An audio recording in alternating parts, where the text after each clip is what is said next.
Welcome to the Occult London Podcast. This is a new podcast dedicated to exploring magic, mysticism, and Kabbalah, as well as other topics.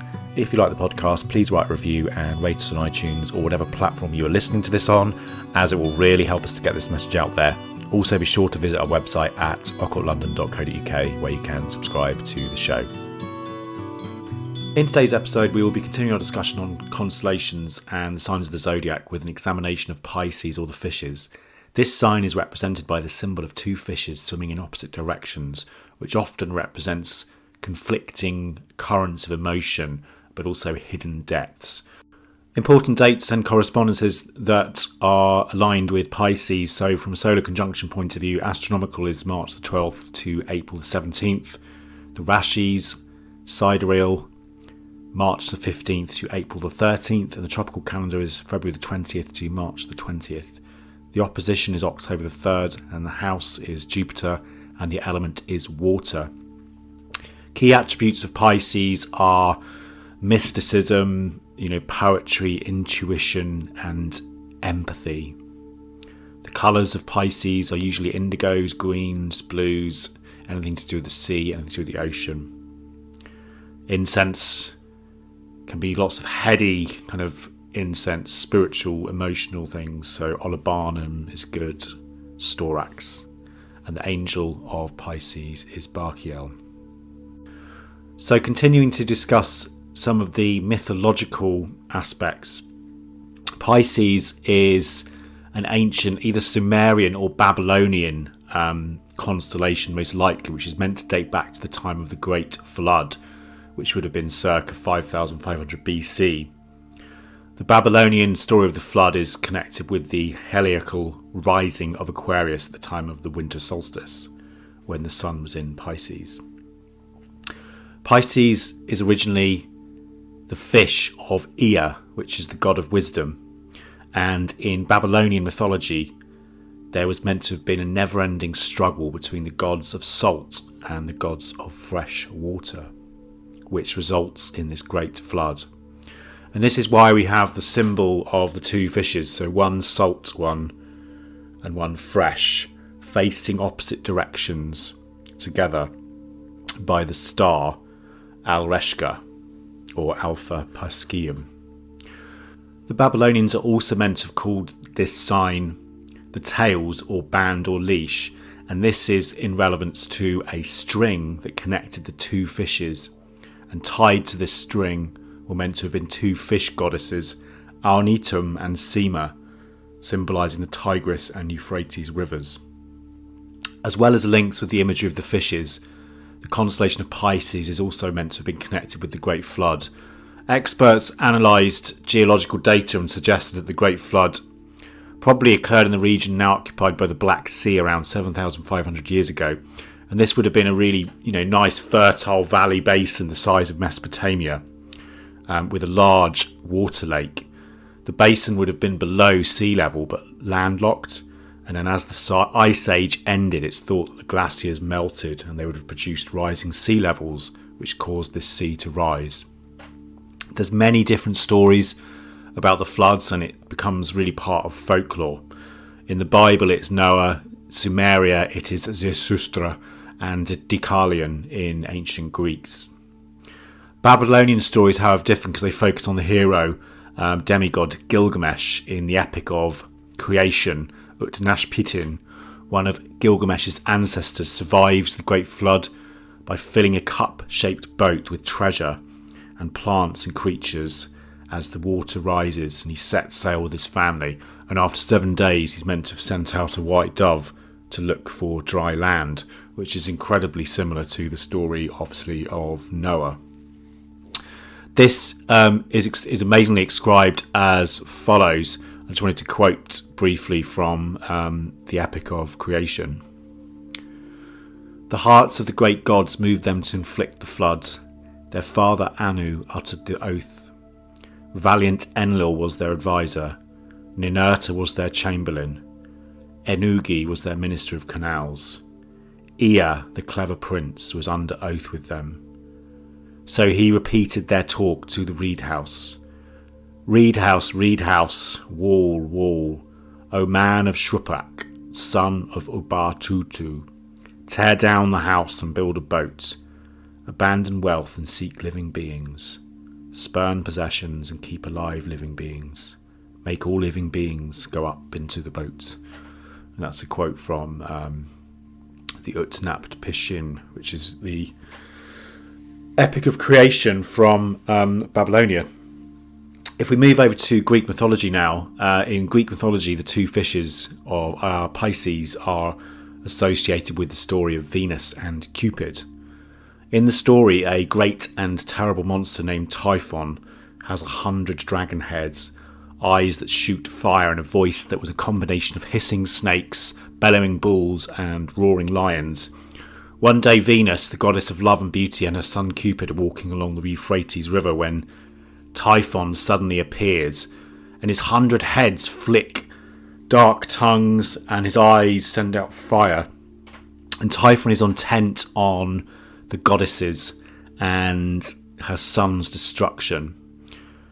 They are obviously very afraid and terrified, but they cannot flee. So Venus calls upon her father Jupiter for help. Jupiter quickly transforms Venus and Cupid into two fishes, and they jump into the river and escape. There's another version of this story where the two fishes, known as Ichthys, leap out of the water to rescue Venus and Cupid, and then they carry them off on their backs through the river to safety. As a reward, Minerva, the virgin goddess, is meant to have placed the two fishes among the stars, where they become the constellation of Pisces. This is recounted in lots of different classical texts. For example, Pseudo-Hyginus in his Astronomica, who was a Roman mythographer from the 2nd century AD, wrote, Pisces, Diogenetus Erythraeus, says that once Venus and her son Cupid came in Syria to the river Euphrates. There Typhon, of whom we have already spoken, suddenly appeared. Venus and her son threw themselves into the river, and there changed their forms to fishes, and so by doing so escaped danger. So afterwards the Syrians, who are adjacent to these regions, stopped eating fish, fearing to them lest they like reason. They seem either to oppose the protection of the gods or to entrap the gods themselves.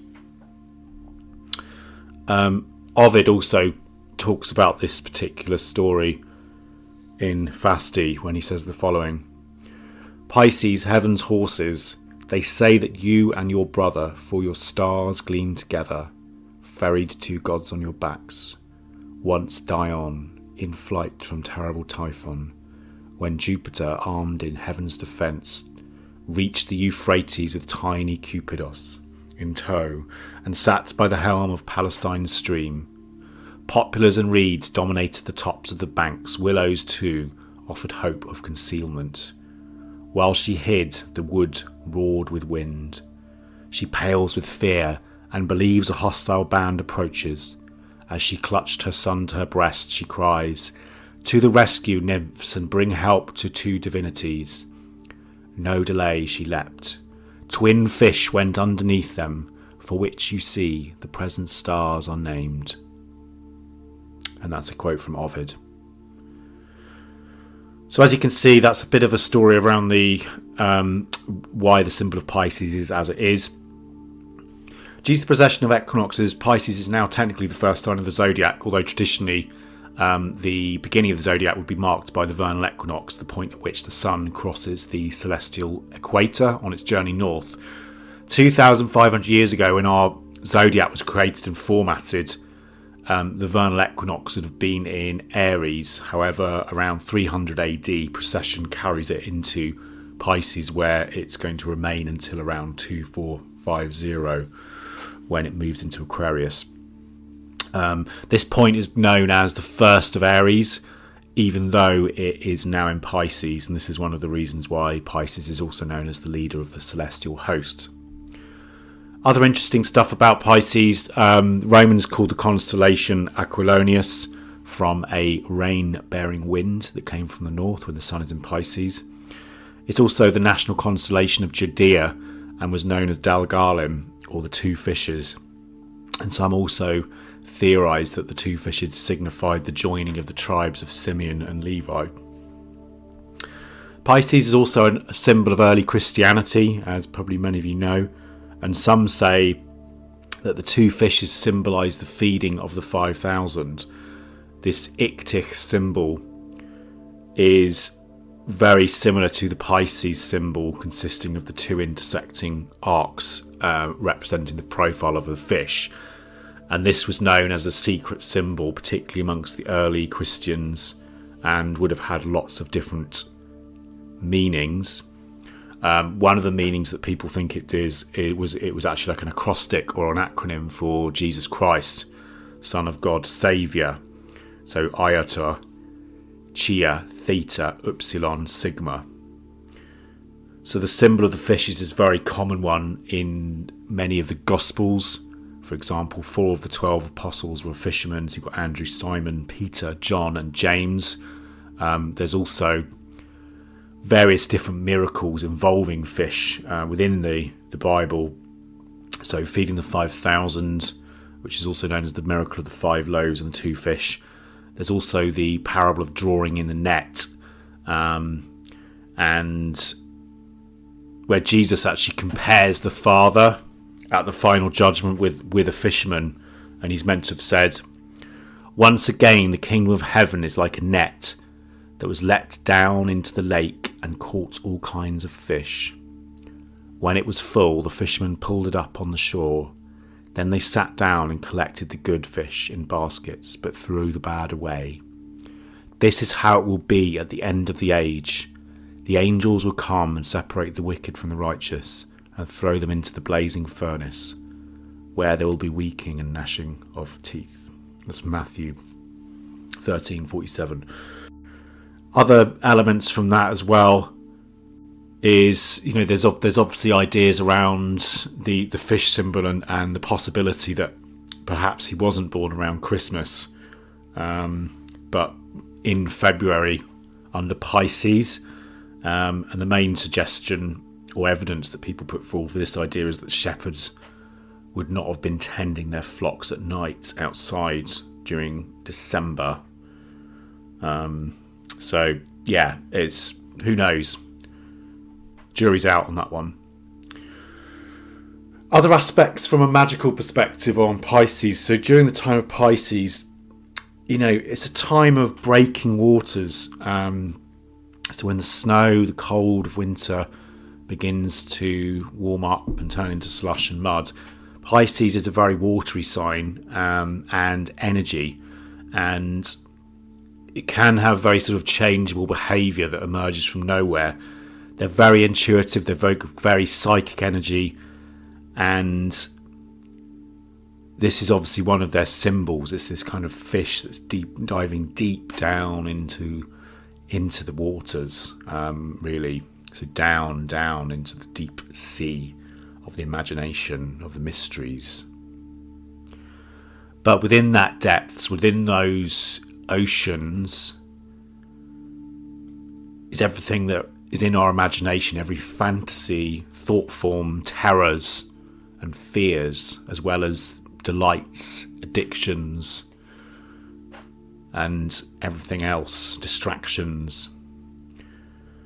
So there's a lot of elements here that this energy is about wisdom, it's about creativity, but it's also about diving deep into that unconscious, that collective unconscious, to retrieve the hidden secrets, the gold, the pearls. And obviously we can see this with the 2 fish swimming in different directions. So one is like looking outwards and one is going inwards, and easily representing this idea of like the division of attention between reality and fantasy, or imagination and the real world. From a magical perspective, the planetary aspects of it, as I said, it's very focused around subtle energies. People often attribute the planet Neptune to Pisces. It's very, very focused around visualization, divination, dream work, emotions and feelings. And because it's also a watery sign, The energy of Pisces is also about sort of feelings and sensitivity, receptivity, imagination and nurturing. So very good work, very good energy to work with, particularly if you want to kind of get in touch with that more intuitive side, dream work, and getting in touch with empathy. You know, if you need something kind of like that, this would be a very good thing to sort of work around, or creative ideas, you know, a new way of looking at things. To finish the episode, I wanted to read a lovely poem which dates from 200 AD called The Gnostic Hymn of the Pearl, which I wanted to read a few quotes from. It's a very long poem, but it's really interesting, and it's worth, you know, doing some meditation on this, because the poem tells the story of a spiritual seeker who dives into the ocean to recover a pearl of great price. And it's a really beautiful representation of the wisdom and the creativity that can be found within ourselves through diving into that deep collective unconscious that lies within. This is the Gnostic Hymn of the Pearl. If thou goest down into Egypt, and bringest the one pearl, which is in the midst of the sea, around the loud breathing serpent thou shalt put on thy glittering robe, and thy toga, with which thou art contented. And with thy brother who is next to us in authority, thou shalt be heir in our kingdom. Awake and rise from your sleep, and hear the words of our letter. Remember that you are the son of kings, and see the slavery of your life. Remember the pearl for which you were sent into Egypt. Remember your robe of glory, and your splendid mantle which you may wear, when your name is called in the book of life, when it is read in the book of heroes, when you and your brother inherit our kingdom. Thanks so much for joining us this week on the Occult London Podcast. Hope you've enjoyed it. Please check out the website at occultlondon.co.uk. Thank you and good night.